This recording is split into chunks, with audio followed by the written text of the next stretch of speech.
everybody, it's Steffa in This Secret Place. I'm so glad that you're back.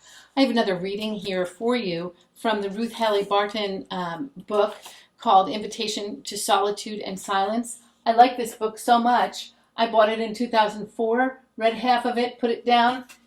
I got busy and I forgot about it. And so I bought it again, the second edition, which came out in 2010. It's a good book. We're talking today about prayer again, about communing with the Lord, about the differences between silent prayer and prayer where we use our words. And I'd just like to read you just a short passage of what she says here. She says, "Our words about God are not the reality itself," capital R. "They are only the finger pointing to the moon. In silence, we give in to the fact that our words can never contain God or adequately describe our experiences with Him.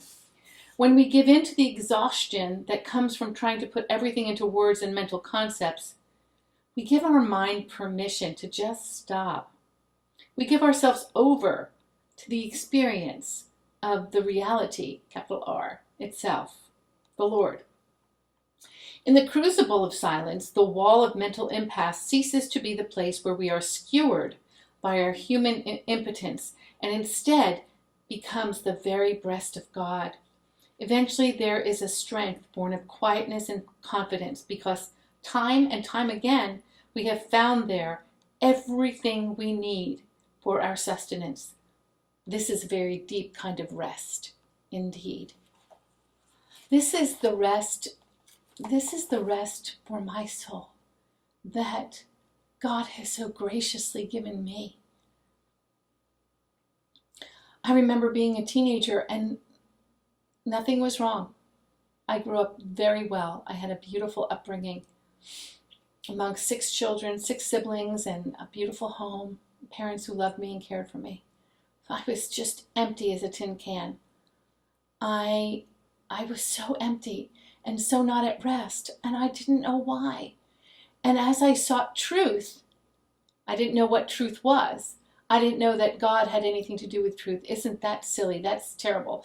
Don't blame my mother and father for that because they taught me. I just didn't listen. I didn't get it. I did not get it.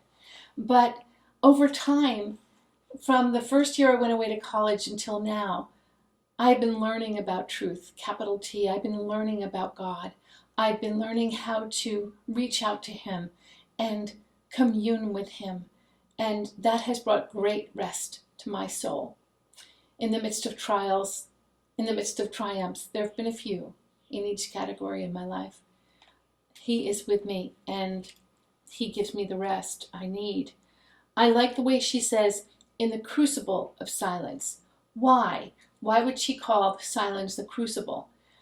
Why do you think? Do you ever feel like you are in a place where you are completely unheard? You don't say a word because you have no place to say a word, or there's no seat at the table, or whomever you're in relationship with doesn't really want to hear what's going on inside of you. And there's just this kind of inward silence. Or outward silence. Maybe you live alone, maybe you're struggling with isolation during this period of pandemic. And there's just too much outward silence. And it's a struggle. I can see why she would call it the crucible, a place where there's a wall of mental impasse and you can't get through it. You can't push through it. You just start maybe to feel depressed or low or just wrung out of just no joy. There's no smile on the inside and there's no smile on the outside, even if you put a smile on the outside. Well, I just want to encourage you today that through my own ups and downs, I have experienced that kind of crucible as well. I have experienced many, many, many times practicing the practice of silence, and especially in the beginning, there's just this impasse. There's just, why am I doing this? Where am I going with this? This is not fruitful. I have things to do. But I'm telling you, there's something about putting yourself before God with your palms up your arms open, even if you can't say, God, come in and show me, but even just palms up, even maybe one palm, in that place of receiving, that place of being open to receive. Show me, God. I seek you. What am I missing? What's going on here? Why can't I find rest? He will show you. He will show you. And it is worth working through that crucible of silence. Because then what happens is, many more times than not, silence becomes a joy and a pleasure. It becomes something that we become accustomed to walking in.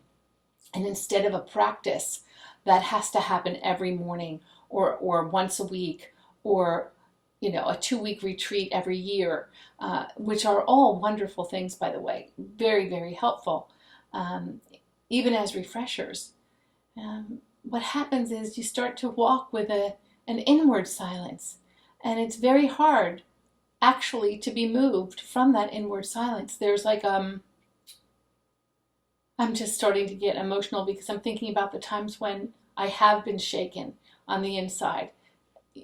We all can be moved, but what I'm talking about here is when you're walking in the contemplative kind of silent communion with God for a long time, a certain confidence begins to emerge, and it doesn't emerge from self-effort. It emerges from God. It's the confidence of the Lord. It's Christ himself.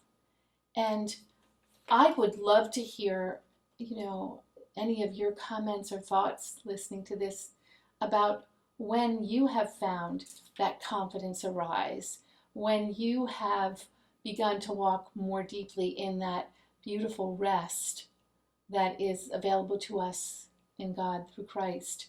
And if you have questions or concerns or experiences where you were not able to move into that sturdier place of rest, more confident place of rest.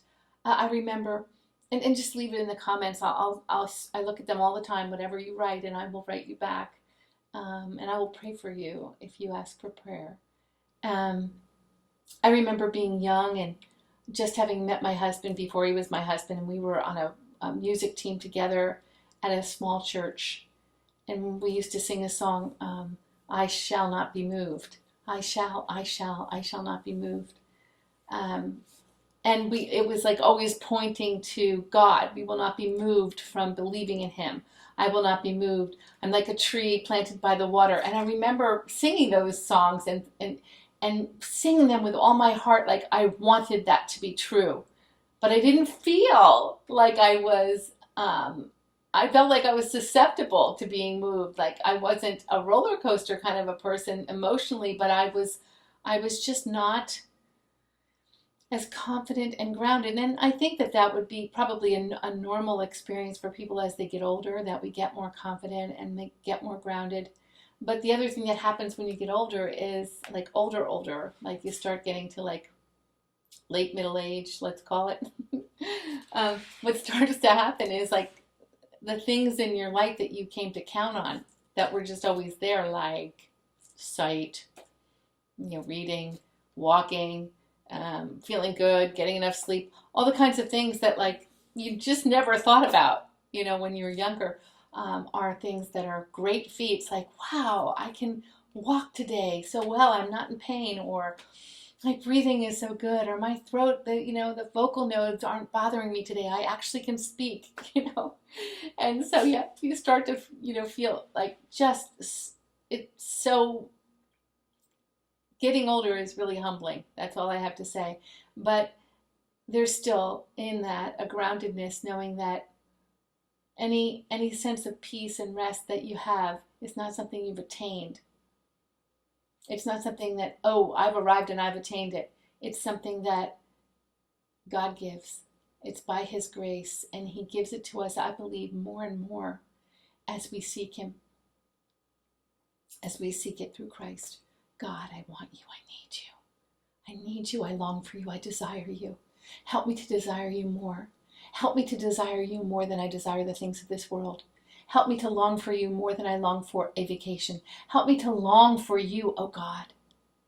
And the rest you can bring me more than anything. That's a lifelong prayer, isn't it? I'm so glad you came by today to the secret place. Come back again, okay? Leave me a comment. Tell me what you'd like to hear about. God bless you today. Have a good one.